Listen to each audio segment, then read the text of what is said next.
Après le français, la semaine dernière pour les élèves de première, ce sont les terminales qui planchaient sur la philosophie ce lundi matin. Dissertation ou commentaire de texte, impression à la sortie d'un lycée grenoblois.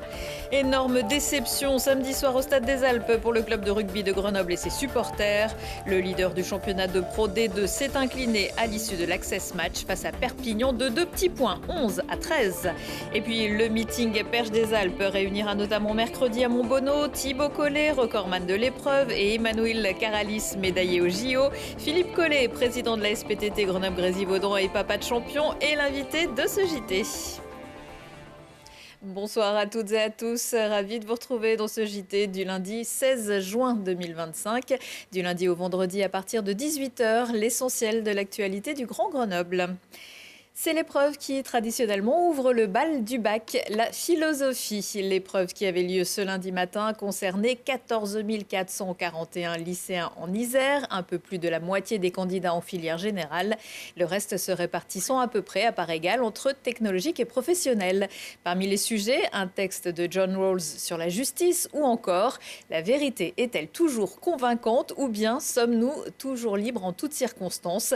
Mirko Pesci est allé retrouver des candidats à la sortie devant les lycées des Eaux Claires à Grenoble. On était un peu tout stressé, tout ça. Bac de philo, là, première épreuve, un peu compliqué. On n'a pas trop de repères, on ne sait pas si ça s'est bien passé ou pas. Puis on va voir. Moi, là, de ce que j'ai fait, je pense que je vais avoir 15. Parce qu'au bac blanc, j'avais pas révisé, j'avais aucune référence, rien du tout. J'ai eu 13. Et là, vu que dans chacun de mes arguments, j'ai dit des citations et des philosophes, bah, ça peut que être mieux, logiquement. Après, on sait jamais en philo, c'est soit t'as tout, soit t'as rien. Je suis arrivé quand même un peu, je me suis dit ça va mal se passer. Ce matin, j'ai eu problème de frein sur mon vélo. Je suis tombé, je me suis explosé la main et tout. Et je me suis dit c'est bon, c'est fini. Bon, j'arrive. C'était vraiment le thème que je voulais, justice, ce que je connais le mieux. Et voilà, c'est passé crème. J'ai choisi le commentaire de texte du coup, qui était sur la justice et la liberté. Et toi ? J'ai choisi la dissertation sur la vérité et du coup la morale. Je m'y suis pris un peu en retard, je vais pas mentir, je m'y suis pris hier et avant-hier. Donc voilà. Mais en vrai, ça a été... Moi, ma technique de révision, en tout cas en philosophie, je dirais que c'est des discussions et sans pour autant réviser parce que justement, apprendre des notions par cœur en philosophie, ça peut nous mener à paniquer devant la copie et pas savoir quoi dire alors qu'on a tous de la culture, on a tous des choses à dire en philosophie. Et donc, le meilleur moyen de pouvoir développer sa pensée critique, c'est d'en parler, de discuter autour de notions intéressantes. Ouais. Voilà. Voilà, d'avoir la tchatche en quelque sorte. Les candidats enchaîneront mardi, mercredi et jeudi avec les spécialités. Faudra peut-être quand même un peu bosser. Et à partir du 23 juin, le grand oral. Résultat, le 4 juillet. Ces talents d'oratrice pourront-ils séduire au-delà de notre région ? Demain mardi, Charline Coudon, étudiante à l'Institut des sciences de la Terre, que nous avions reçue sur ce plateau, disputera la finale nationale du concours Ma thèse en 180 secondes à la Grande Halle de la Villette à Paris.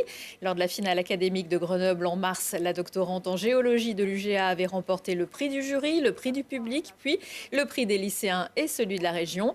Le sujet de sa thèse, attention, les marges continentales du plateau de Demerara au Crétacé, études sédimentéologiques, voilà, stratigraphiques et structurales des plongées profondes de la campagne Diadème. Pour vulgariser, titiller la curiosité de ses auditeurs, Charline avait choisi de se présenter en thérapeute de couple géologue. Camping Bachelard, une centaine de caravanes et autant de véhicules permettant de les tracter sont installés depuis dimanche soir 22h30 sur les terrains du stade Bachelard à Grenoble. 70 familles installées là de manière illégale, mais il n'existe pour l'instant dans la métropole aucun terrain capable d'accueillir autant de monde. Sachant que le projet d'aire de grand passage dans le territoire, prévu sur les communes de Saint-Égrève et du Fontanil, n'avance que très lentement. Les familles prévoient de rester une semaine sur place. Une nouvelle formule en 2026 pour le Critérium du Dauphiné, qui ne s'appellera plus Critérium du Dauphiné, mais Tour Auvergne-Rhône-Alpes. L'annonce a été faite cet après-midi par le président de la région, Fabrice Pankouk, et le directeur d'ASO, Christian Prudhomme, qui gère aussi notamment le Tour de France. L'événement était déjà passé de Critérium du Dauphiné libéré à Critérium du Dauphiné lors de sa reprise en 2010. Le dernier Critérium a donc été remporté dimanche par Tadej Pogacar. C'était aussi la der des der pour Romain Bardet, pour qui la carrière s'arrête. Remettre les valeurs du sport à la hauteur de leur réputation, c'est le leitmotiv des Big Bang Ballers, hébergés à la Correspondance à Grenoble. Une association d'éducation, d'inclusion et de vivre ensemble par le sport, créée en 2010. Et c'est le sujet proposé ce soir par les étudiants de l'IUT1 de Grenoble MMI, métiers, multimédia et Internet. Les Big Bang, c'est la joie de l'échange, c'est l'ouverture pour tout le monde. C'est la société que j'espère existera demain, quoi. Les Big Bang Ballers sont une association créée en 2008 au Bangladesh. Utilisant le sport comme vecteur d'éducation à la citoyenneté, d'inclusion sociale et de vivre ensemble, les Big Bang sont un espace d'entraide et d'échange où se côtoient des personnes de tous horizons. La vraie différence entre les Big Bang et des associations sportives, c'est le caractère inclusif de la pratique sportive, parce qu'on affilie souvent au sport comme quoi ce serait bon par essence, comme quoi le sport permettrait de créer du lien, du vivre ensemble, que tout le monde soit épanoui, mais on voit bien que le sport, ça crée de l'exclusion, ça crée des publics qui sont en difficulté, qui parfois peuvent aussi souffrir de harcèlement.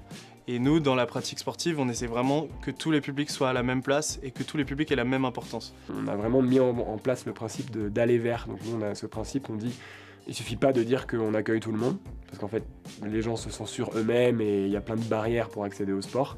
Donc il suffit pas de le dire, il faut aussi aller là où les gens sont pour leur dire qu'ils ont le droit de venir, quoi. Grâce à leurs activités variées et leur adhésion flexible, les Big Bang attirent une grande diversité de membres.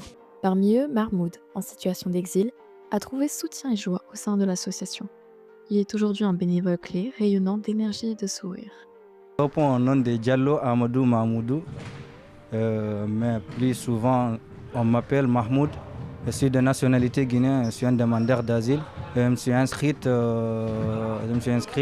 au Big Bang Ballers il y a cela 7 mois. Ils m'ont aidé beaucoup parce que quand je suis arrivé ici, je n'avais nulle part où aller pour passer mes journées. Le foot encore, ça me fait du bien, ça me fait penser à d'autres trucs au lieu de penser à mes galères ou bien ce que j'ai vécu déjà et ce que je vis actuellement. Et puis tout le monde ici encore est ouvert d'esprit et surtout tout le monde qui respecte tout le monde. Et ça me fait aussi plaisir surtout de jouer au football.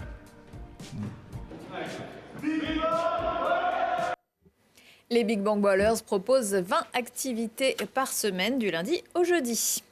Et à la fin, c'est Grenoble qui perd. Samedi soir, au Stade des Alpes, le FCG s'est incliné 11-13 face à Perpignan devant 19 000 personnes. C'est le 3e Access Match perdu en 3 ans. Mais je m'arrête là parce qu'un reportage vaut mieux qu'un long discours, sauf peut-être en philo, Lucille Dailly et Alexandre Martinez. Le long de cette haie d'honneur bruyante et pleine d'espoir, une équipe leader de Pro D2 19 journées sur 30, qui a gagné tous ses matchs à domicile avec 40 points en moyenne, plus de 60 ou 70 parfois. Meilleure attaque du championnat, 2e défense. Cette année, la plus grande équipe, c'est indiscutable, c'est Grenoble. Mais Grenoble a raté sa 3e finale consécutive et joue ici la montée face à l'avant-dernier de top 14, Perpignan, son énorme pack et ses joyeux supporters. Franchement, ça va être chaud, mais bon, on y croit. C'est chaud dans le stade et sur la pelouse. Première action, premier essai. L'USAP prend du souffle dès le début de la partie. Mais après ça, un énorme combat livré par le FCG qui multiplie les occasions pendant 20 minutes. Premier essai raté d'un rien par Wilfried Huleux. 2e essai réussi par Wilfried Huleux. Mais l'arbitre va revenir sur un en avant au début de l'action. 3e essai, cette fois ça y est, Erito, Leno et Nansen trouvent enfin l'embut. Et jamais plus les Grenoblois ne laisseront grossir l'écart. Mieux, ils mèneront 8-7 à la mi-temps et jusqu'aux 15 dernières minutes. On nous promettait l'enfer, Perpignan qui était plus costaud que nous, on était dans le match tout le long. Pour moi, ça peut basculer dans l'autre sens, franchement, il n'y aurait rien à dire. Après... Voilà, c'est comme ça, c'est le sport de haut niveau, c'est des détails. Des détails comme des pénalités qui ne passent pas, comme un plaquage salvateur qui regonfle la confiance du camp grenoblois, comme une faute des Catalans qui rapporte 3 points et une presque victoire au rouge et bleu à 5 minutes de la fin, mais comme surtout une mêlée malheureuse dans la foulée qui donne la balle de match à Perpignan. Cette mêlée ouverte qui claque la porte de la montée au nez et à la barbe d'un FCG cloué au sol de la Pro D2. Je reste sur le sentiment de fierté. On a montré qu'on était capable de rivaliser avec une très belle équipe de Perpignan.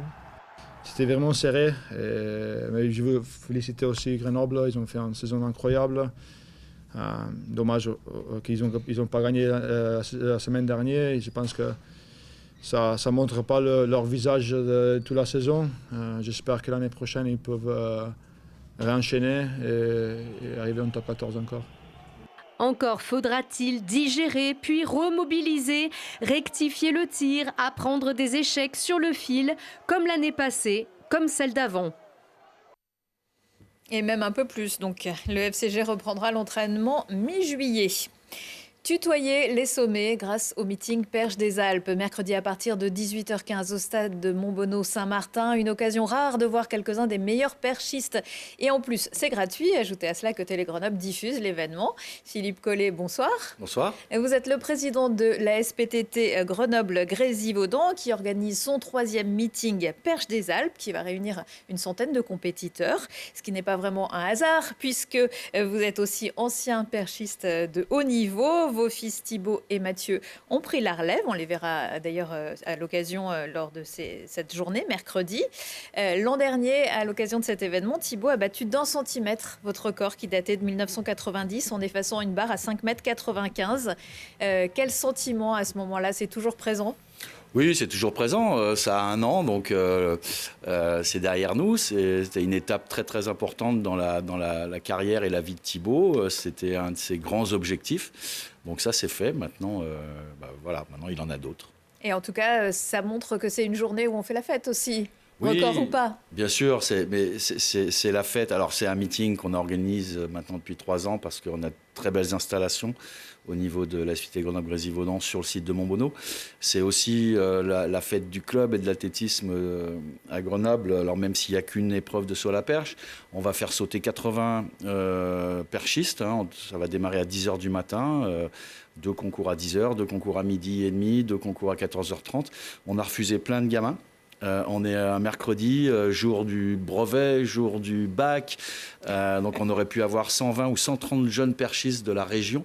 Mais c'est donc d'abord une très belle fête de l'athlétisme, du saut à la perche. Et puis c'est évidemment pour Thibaut et Mathieu l'occasion d'être sur leur terre et avec Emmanuel Caralis. Ouais, on va y revenir. Pour revenir un petit peu à Thibaut, quel travail il a fallu faire pour se remettre un peu de la déception des Jeux Olympiques de Paris où il avait été éliminé lors des qualifications? Alors c'est pas un peu, ça a été une journée pour lui dans sa vie d'homme et d'athlète, une journée assez terrible. Mais il faut se relever de ces échecs-là. Alors il a mis du temps. Pour mentalement être capable de reprendre l'entraînement dans de bonnes conditions. C'est ce qu'il a fait à partir du mois d'octobre, fin octobre. Et puis cet hiver, c'est quand même bien revenu. Il a fait de très belles performances. Il a loupé la médaille de rien du tout au championnat d'Europe. Bon, il doit faire avec une grave blessure de l'année dernière, au mois de janvier, qui est passée, on va dire, presque inaperçue. Par chance, il y a une rupture complète du ligament croisé antérieur. Sans opération, donc il a pu continuer à s'entraîner, continuer à perfer, mais bon, il doit gérer le problème que ça engendre, les compensations, etc. Donc on est dans la gestion de ces petits bobos depuis 1 an et demi, c'est pas évident. Et voilà. Mais là, ça peut être un gros boost de confiance. Oui, c'est ça. Ça va être. Alors lui, il est vraiment en début de saison, il est en décalage par rapport à l'année dernière et il y a 2 ans. Il est clairement pas dans sa période de forme, mais cet événement est coché. Pour lui, c'est important. Il a vraiment envie, là, mercredi, ce serait déjà de franchir 5,82. C'est les minima de qualification pour les championnats du monde qui ont lieu au mois de septembre à Tokyo. Et c'est le premier rendez-vous de l'été pour Thibaut, entre autres. Alors, vous l'avez dit, vous aurez la chance d'avoir la présence du grec Emmanuel Karalis. Est-ce que vous pouvez nous le présenter? Manolo Karalis, aujourd'hui, c'est le Manolo. deuxième meilleur perchiste du monde derrière Duplantis. C'est un garçon qu'on connaît depuis très très longtemps, puisqu'il a, avec Duplantis, il lui a battu 2 fois le record du monde en cadet et en junior. Donc c'est un jeune qui est là depuis très longtemps. Il a l'âge de Thibaut, ils se connaissent très très bien avec Thibaut et Mathieu. On est devenus de fait amis depuis 10 ans avec sa famille. Et c'est pour ça qu'il est là. Thibaut et Mathieu vont sauter à Athènes le 6 juillet. Le 6 juillet. Et Manolo Karalis avait dit moi je viendrai sauter à Montbono, échange de bons procédés, comme on est vraiment dans la camaraderie du saut à la perche. Pour nous c'est vraiment un honneur parce que si tout se passe normalement, il devrait tenter une barre à 6 mètres ou plus, ce qui serait extraordinaire s'il arrivait à la franchir. Il l'a déjà franchi, il a fait un 6,05 là, il oui, n'y a pas longtemps. Il a franchi 6 fois 6 mètres, Karalis, depuis l'été dernier. Incontestable numéro 2 mondial. C'est une très très grosse pointure. Et là, il vient d'enchaîner Oslo, Stockholm. On va voir s'il a bien récupéré. Et donc, on espère que ça sera une grosse bagarre avec Thibaut et puis avec Robin Emig qui sera là, avec Mathieu Collet qui espère battre son record aussi dans 2 jours. On va voir. Alors à Stockholm, hier dimanche, le Suédois Armand Duplantis a passé la barre des 6 mètres 28. Le champion olympique bat son propre record du monde, le 12e. Vous le connaissez bien aussi. C'est une petite famille finalement sur la perche. C'est une petite famille. Je connais très très bien Mondo depuis qu'il est gamin. Moi j'ai sauté avec son père, donc il y a très très longtemps. Pas tant. Là, il a battu le record du monde. Il est hors du lot. Oui, non, mais il est hors norme. Il y a 40 ans, il y avait dans le monde de l'athlétisme 2 très très immenses champions, c'était Carl Lewis et Sergei Bubka. Depuis, il y a eu Usain Bolt.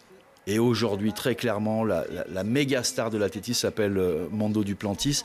Il vient de faire 6,28. Il l'a fait chez lui, à Stockholm, devant sa grand-mère, devant sa mère, devant son public. Ça fait 4 ans qu'il bute sur le record du monde à chaque fois qu'il saute en Suède. Et là, il l'a réalisé. C'était un moment extraordinaire pour Mondo hier.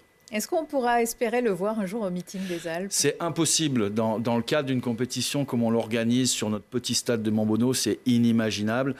Il faudrait qu'on reparte sur un événement peut-être dans 2 ou 3 ans, type Master, comme à l'époque où on aurait les meilleurs du monde. Mais dans ce cas, ça peut être qu'une compétition en salle. On n'a pas le format d'événement à Grenoble. Ça, de cette manière-là, c'est pas possible. Mais sait-on jamais. Eh ben, on croise les doigts. Merci beaucoup, Philippe Collet. Merci. Rendez-vous mercredi. Et chez les Chardons aussi, on pratique sa passion de père en fils. C'est une famille de chartreuses qui a le métier de charpentier dans la peau, mais sans les échardes, depuis 140 ans. Cette transmission d'un patrimoine matériel et immatériel entre tournerie, forêt et savoir-faire, découvrez-la dans le documentaire Génération de charpentiers d'Olivier Escalon. Un très beau doc visible sur notre site télégrenoble.net. Vous allez à la rubrique replay et documentaire. Retour de l'actu dans 1 heure et en replay sur télégrenoble.net. À suivre la météo, le mercure monte. On se quitte avec quelques images de la dernière édition du 11e Street Art Grenoble Alpes, Street Art Fest. Le positionnement exact à retrouver sur le site de l'événement qui se poursuit dans 5 communes de la métro jusqu'au 29 juin. Excellente soirée à toutes et tous.